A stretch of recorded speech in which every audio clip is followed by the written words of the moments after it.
In an ancient marketplace, a man labeled a naive fool completely dismantled the most dangerous intellect in the room, leaving him kneeling on the dirt.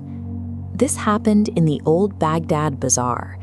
This was an ecosystem built on loud bargaining and flashy displays, where theatrical deceit and cunning regularly won out over honest work. The undisputed master of this market was a man known simply as the Sharper.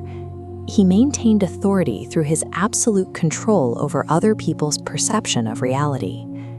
The Sharper operated using a very specific methodology. He created elaborate, highly staged illusions designed to identify a victim's hidden greed and then weaponize that greed against them. Then a new traveler arrived. People immediately started calling him the Simpleton. With his plain clothes, his total silence, and his habit of standing completely still while chaos swirled around him, he looked like the most gullible target to ever walk into the city. The Sharper immediately spotted him. Seeing the traveler's apparent innocence, he marked him as an incredibly easy target and moved in to begin his routine. The ultimate predator had just chosen his perfect prey. It set the stage for a psychological collision between loud, aggressive manipulation and absolute silence. The Sharper began with the first phase of any successful con, building a false foundation of trust. He approached the simpleton, played the role of a generous host, bought him food, and offered him companionship. Once that baseline trust was set, the Sharper introduced his first prop. He claimed to own a magic donkey capable of producing gold coins, demonstrating the trick to trigger a rush of avarice. This flowchart illustrates the con artist's loop. A scam requires 3 steps: present the theatrical lure, wait for an emotional reaction, and use that momentum to spring the trap.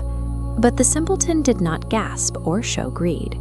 He watched in silence, starving the Sharper of the reaction required to proceed. Panicked by this lack of response, the Sharper escalated. He introduced a second con, a magic hat that supposedly commanded immediate respect.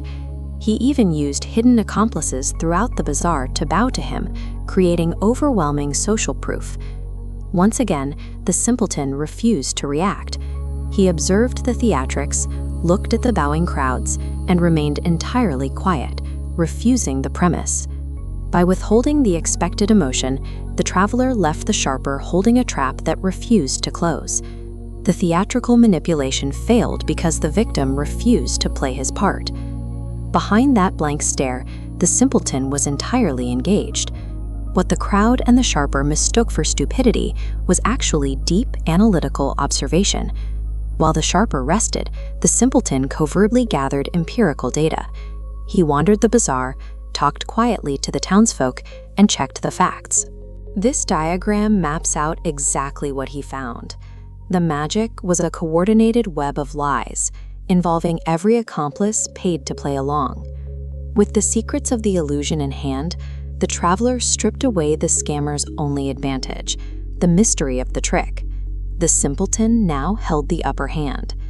The Sharper continued his performance, believing he was successfully manipulating a fool, while the traveler was completely aware of the rules of the game. Refusing to play the assigned role in a scammer's script changes the entire dynamic.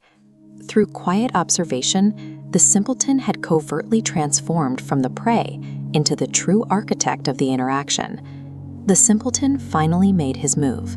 He invited the Sharper into the very center of the bazaar, ensuring they were completely surrounded by a large crowd, and initiated a counteroffensive. He presented his bait, an ordinary, unadorned mirror. He announced loudly to the crowd that this mirror would only show a reflection to an honest man, but would reveal the true, hideous face of a deceiver to anyone who looked into it. The brilliance of the simpleton's trap lies in its asymmetry. The Sharper relied on expensive props, hidden coins, and paid accomplices. The mirror required 0 actual magic. It only required an audience. The Sharper found himself in a perfect psychological bind. If he refused to look into the glass, the watching crowd would immediately suspect he was a fraud. He was forced to participate to maintain his own facade. Approaching the glass induced a state of severe internal panic. Knowing his entire life was built on deception, the sharper was suddenly forced to confront the immense weight of his own long-hidden lies. The simpleton didn't need a trick to win. He weaponized the sharper's own guilt, using the con artist's terror of public exposure to build an inescapable trap. As the sharper looked into the mirror, his guilt manifested physically. His face turned pale, he began to sweat profusely, and he visibly trembled. The crowd watched this extreme physical panic over a simple piece of glass. In seconds, they pieced together the sharper's years of frauds, recognizing the accomplices and the lies for what they were. The sharper's world shattered from the inside out because he couldn't escape his own memory of the truth. His confidence collapsed under the sudden weight of his own reflection. The sharper's reputation vanished in an afternoon.